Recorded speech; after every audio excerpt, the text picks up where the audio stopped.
पालन 360 की सरदारी ने गिराने का काम किया था। दिल्ली विधानसभा के चुनाव के बाद लगभग सारे काम होते दिखाई देंगे। किसी गरीब आदमी का सरकार की कुछ पॉलिसियों से सुधार हो जाए या भला हो जाए तो ठीक है।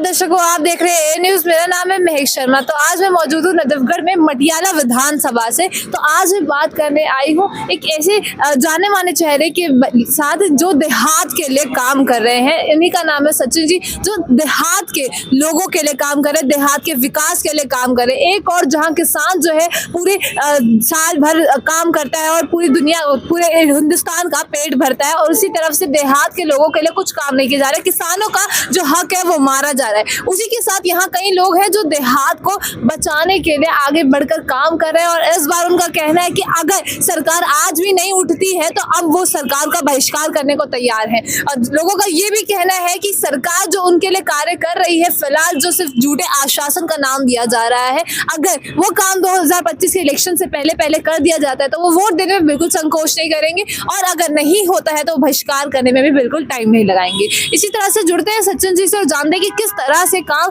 अब देहात के लिए करे जा रहे हैं और क्या इस बार वोट का निर्माण किया जाएगा, कि क्या निर्णय यहाँ लिया जाएगा।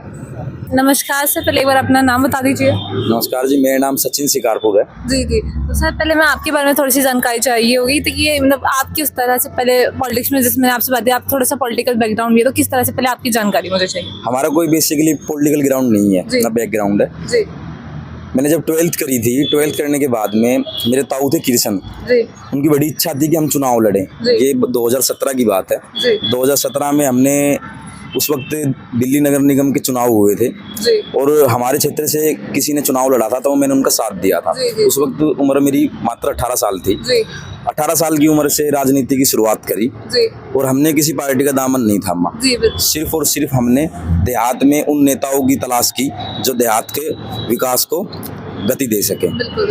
और हम आपको बता दें 2022 तक निगम की चुनाव की तैयारी हमने करी। किसी कारणवश में चुनाव नहीं लड़ पाया था। 2021 में मेरे ताऊ कोविड के कारण चले गए थे। जो ताऊ का ड्रीम था वो मैं सपना पूरा नहीं कर पाया था, पर भविष्य में कभी न कभी हम उसको जरूर पूरा करेंगे। जी जी जी जी। हाँ जी। अच्छा सर, देहात के साथ एक बड़ा नाम जुड़ता है सुरेंद्र सोलंकी जी का, तो उनसे आपका क्या कनेक्शन है? क्योंकि बात की जाती है देहात के लिए सबसे ज्यादा काम हो, तो क्या आपको लगता है कि सुरेंद्र सोलंकी एक ऐसा चेहरा जो देहात को आगे बढ़ा सकता है? सुरेंद्र सोलंकी हमारे पालन 360 के प्रधान है, नवनियुक्त प्रधान है। उनसे पहले उनके पिताजी थे रामकरण सोलंकी जी, लगभग 50 साल से उनके पास में खाप पंचायतों की चौधर रही है।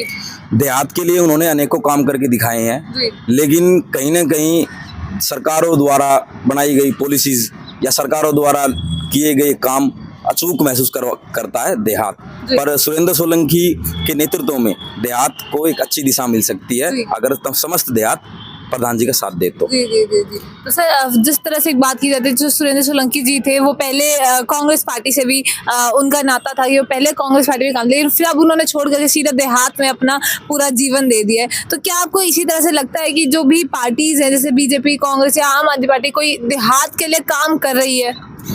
अभी तो कोई पार्टी काम कर नहीं रही। जो पहले जो पार्टी रही है उन्होंने, मैंने थोड़ी देर पहले आपको बताया था कि एक हमारे नेता होते थे सज्जन कुमार जी। सज्जन कुमार जी ने देहात के अंदर बहुत काम करके दिखाया। एक हमारे मुख्यमंत्री थे, देहात ने हमें मुख्यमंत्री दिए थे साहब सिंह वर्मा जी, उन्होंने भी अनेकों काम करके दिखाए थे। परंतु उनके बाद में कोई, हम किसी पार्टी की बात नहीं करते, लेकिन उनके बाद में कोई भी ऐसा लीडर नहीं आया है जो देहात को गति दे सके विकास की। सर क्या काम करके दिखाए वो चीज़ के बारे में जानना। हाँ बताएंगे, जैसे कि लोकल जो काम थे, बहुत सारे स्टेडियम्स हैं या हॉस्पिटल्स हैं या फिर उसके बाद में स्कूल्स हैं या बड़ी सड़कें या बड़े हाईवे का निर्माण भी इन दोनों सांसदों ने करवाया था और मुख्यमंत्री ने करवाया था। मतलब डेवलपमेंट, देहात के डेवलपमेंट के लिए काफी काम यहाँ पे किए। हाँ जी जी। तो सर जिस तरह से भी चुनाव भी आने वाले, अभी 2025 में चुनाव आ जाएंगे दिल्ली विधानसभा के, तो इसमें आपका क्या नेतृत्व है, इसके बारे में थोड़ा सा जानना चाहूंगी।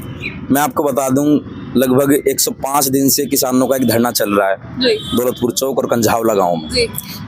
अगर पॉलिसीज लागू कर दी गई तो हम चुनाव का भरपूर रूप से समर्थन करेंगे, अन्यथा हम विरोध करेंगे और विरोध प्रदर्शन जारी रहेगा।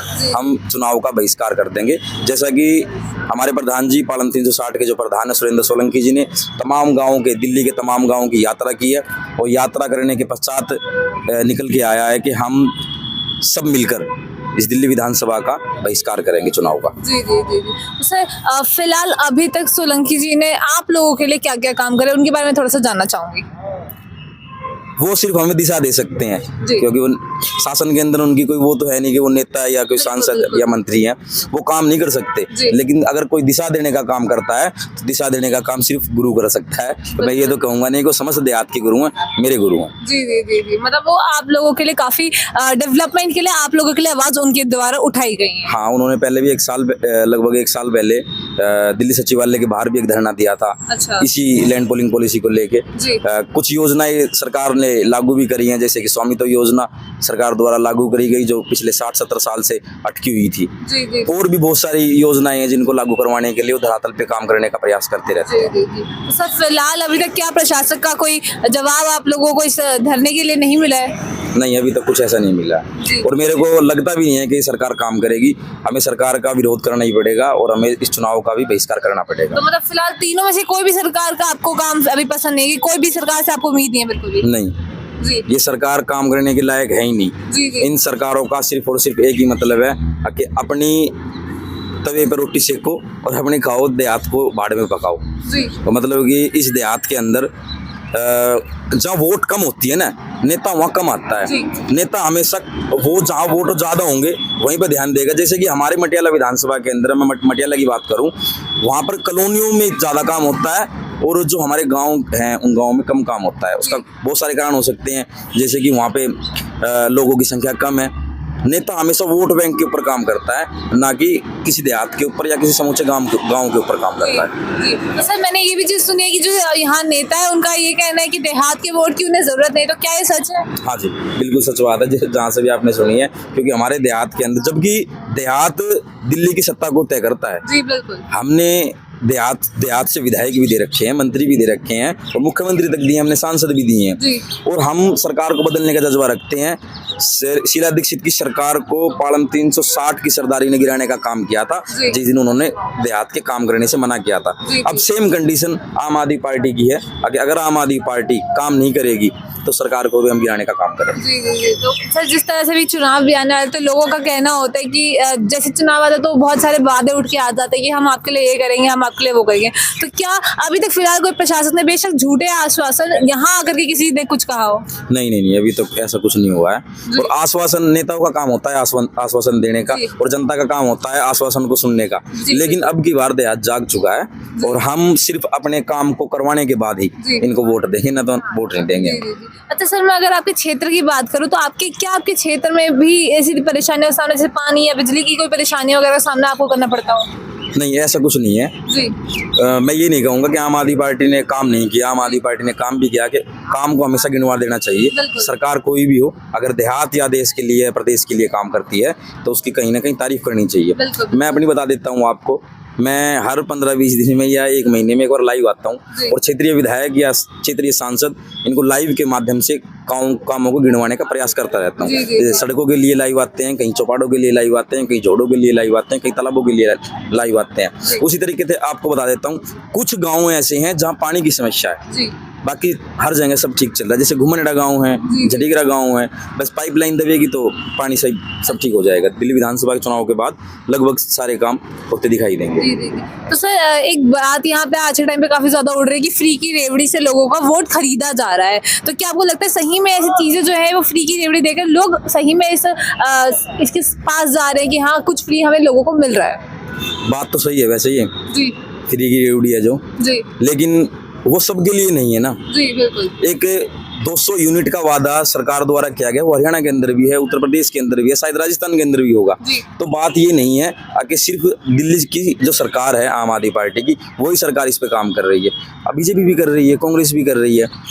अब ये इनके ऊपर छोड़ दिया जाता है कि फ्री की रेवड़ी दे रहे हैं, 200 यूनिट किसी गरीब आदमी को मिल जाएगी तो अच्छा ही होगा। जी। मेरा मानना तो यही है, मैं नहीं मानता इसको फ्री की रेवड़ी। लेकिन सर कई लोगों का कहना है कि जो ये फ्री की चीजें दे रहे हैं उन लोगों को चाहिए नहीं, बेशक सब्सिडी दे दे, कम दे दे, लेकिन फ्री उन्हें नहीं चाहिए। तो क्या आपका मानना ये है? दिल्ली गवर्नमेंट द्वारा एक फॉर्म फिलअप करवाया गया था कि जिसको नहीं चाहिए वो फॉर्म भर दे। जी। बहुत सारे लोगों ने वो फॉर्म फिल कर दिया था। जी जी जी। तो मेरा मानना तो यही है, अगर किसी गरीब आदमी का सरकार की कुछ पॉलिसियों से सुधार हो जाए या भला हो जाए तो ठीक है। जी जी जी। अच्छा सर, एक मैं बात करूंगी, पोल्यूशन का बहुत बड़ा एक फैक्टर अब इलेक्शन के टाइम पर उठ कर आ जाता है कि इस सरकार ने इतना पोल्यूशन कर दिया, या जानबूझ के, या सिर्फ आरोपों की ये बात करी जाती है। लेकिन अगर देखी जाए तो आज जितना पोल्यूशन है, आज से पहले जिंदगी में कभी इतना पोल्यूशन था ही नहीं दिल्ली में। तो आपको क्या लगता है कि ये जो पोल्यूशन का मेन रीजन है, जो किसानों पर बात कर दी जाती है कि किसानों की वजह से होता है, ये क्या आपको लगता है कि कौन सी, किस वजह से पोल्यूशन हो सकता है? पोल्यूशन, गाड़ियों की मात्रा देख लो, अभी दिवाली गई थी, जी। दिवाली पे कितने सारे ये पटाखे छुटाए गए हैं। या फिर आप किसानों के ऊपर तो एक आरोप साधा जाता है। जी। दिल्ली के अंदर जो किसान है वो कभी भी पुराली में आग नहीं लगाते, जो पराली में आग लगाई जाती है। अब की बार पंजाब के अंदर भी नहीं लगाई गई, और राजस्थान के अंदर भी नहीं लगाई गई, और हरियाणा के अंदर भी नहीं लगाई, जो धुआं उठ के इस तरफ आ जाए। ये सिर्फ और सिर्फ गाड़ियों का और जो बम पटाखे हैं उन्हीं का ही पोल्यूशन था। जी जी जी। अच्छा, गाड़ियों के लिए तो इन लोगों ने एक रूल बनाया था कि ऑड इवन का एक रूल, और रेड लाइट ऑन गाड़ी ऑफ। तो क्या आपको लगता है इससे कुछ हेल्प लोगों को मिली है? इससे कुछ फर्क नहीं पड़ता। नहीं फर्क नहीं पड़ता। पड़ता। तो फिर किस तरह, बस ये जागरूकता के लिए लोग करें तो एक्चुअली कुछ इसके लिए सॉल्यूशंस नहीं निकाले जा रहे हैं? ऐसा है कि लोगों को खुद जागरूक होना पड़ेगा। जी बिल्कुल। अगर गवर्नमेंट द्वारा हमारे पास सुविधाएं हैं, जैसे बसें चल रही हैं, मेट्रो चल रही हैं, तो अपनी कम गाड़ियों का यूज़ करें, और सिर्फ ये जो सरकार द्वारा लागू करे गई है, जैसे कि बस वगैरह है या फिर ट्रेन वगैरह है, इनका यूज़ करें तो बेटर होगा। जी। अच्छा, अगर आपने देखा हो तो हमारी दिल्ली में जो बसेज है ना, फिलहाल अब काफ़ी कम हो गई हैं। क्लस्टर बसेज जो हैं वो ज़्यादा चल रही हैं, जो प्राइवेट बसेज हैं, और जो दिल्ली ट्रांसपोर्ट है वो काफ़ी ज़्यादा घाटे में जा रहा है, क्योंकि आज से पहले दिल्ली पे कभी इतना का था ही नहीं जितना आज के टाइम पर हो गया है। तो क्या आपको लगता है कि सरकार की नाकामी यहाँ पर साफ साफ दिखती है? हाँ, सरकार की नाकामी साफ साफ दिखती है, जी। क्योंकि जो पिछली जो सरकार थी, कांग्रेस सरकार ने अनेक काम करके दिखाए थे, परंतु आम आदमी पार्टी की सरकार ने इस ट्रांसपोर्ट को तो बिल्कुल ठप करके रख दिया है। जी जी जी। मंत्री थे, अभी हम नजफगढ़ विधानसभा के अंदर खड़े हैं, जी। यहाँ से एक हमारे मंत्री होते थे कैलाश गहलोत जी, जी। वो ट्रांसपोर्ट मिनिस्टर थे, उनके ऊपर भी बहुत सारे आरोप थे, लेकिन उन्होंने कुछ दिन पहले बीजेपी का दामन थाम लिया और वो साफ हो गए। बिल्कुल बिल्कुल बिल्कुल। तो सर एक चीज़ और मैं पूछना चाहूँगी, जैसे इलेक्शंस पास आते हैं ना, तो एक बहुत बड़ा मुद्दा उठकर आता है कि पेंशन का, कि हम लोग पेंशन बनवा रहे हैं, आम आदमी पार्टी द्वारा ये चीज़ कही जाती है। तो क्या आपको लगता है कि सिर्फ ये वोट के लिए ही इलेक्शन चालू हो, पेंशन चालू होती है, या सच में लोग पेंशन के लिए काम कर रहे हैं? मैं दिल्ली की जनता को और दिल्ली के बुजुर्गों को बता देना चाहता हूँ कि ये जो पेंशन की सुविधा है, ये जो पिछली जो सरकारें थी उनकी द्वारा लागू करी गई थी। ये कोई केजरीवाल द्वारा लागू नहीं करी गई। जैसे पहले जो कांग्रेस की सरकार थी, मैं किसी की तारीफ नहीं करना चाहता आपके चैनल के माध्यम से, जो पिछली जो सरकारें थी, ये पूरे हिंदुस्तान के अंदर ये पॉलिसी है कि बुजुर्गों के लिए हम इतनी पेंशन देंगे। जी जी जी जी। तो ये कोई रेवड़ी नहीं है, ना कोई ये इनके लिए वोट का वो है। मैं लोगों को इस बात आपके चैनल के माध्यम से समझा देना चाहता हूँ। जी जी जी। तो बस मैं आखिरी सवाल आपसे यही पूछना चाहूंगी अब, कि जो ये 2025 के चुनाव है, तो आप जनता को किस तरह से जागरूक करना चाहते हैं कि उठकर उस इंसान को वोट देना चाहिए जो एक्चुअली काम करने वाला है? मैं वोटरों को और जनता को एक ही संदेश देना चाहता हूँ, उस नेता को वोट दें कि जो देहात के लिए हमेशा खड़ा हो और आपके सुख दुख का साथी हो। जी। किसी नए प्रतिद्वंदी या किसी नए नेता के झांसे में ना आए, कि किसी के झांसे में आके और वोट दे दें और कल को आपका काम ही ना करें। जी जी जी जी, बहुत बहुत शुक्रिया। तो जिस तरह से आपने यहाँ बात सुनी श्री सचिन जी की, किस तरह से वो चाहते हैं कि जो सरकार है अब जाग जाए, किसानों के लिए काम करे और धरातल से जुड़ करके लोगों का विकास करे। जिस तरह से लोगों का हक मारा जा रहा है, उस हक को लोगों को वापस दिया जाए, और जो है देहात को आगे से बढ़कर आगे ले जाया जाए। जो डेवलपमेंट की बात सरकार करती है, उस डेवलपमेंट को पूरा करे, और सच में इस बार देहात को, हमारे हिंदुस्तान को, हमारी दिल्ली को, जो हमारे हिंदुस्तान की राजधानी है, उसको साथ लेकर चले और आगे चलकर देहात को भी आगे बढ़ाए, वरना लोगों को इस बार बहिष्कार करने में बिल्कुल भी टाइम नहीं लगने वाला है। इसी तरह की और वीडियोस के लिए फिर जुड़े रहिए हमारे चैनल के साथ। मेरा नाम है महक शर्मा और आप देख रहे हैं एयर न्यूज।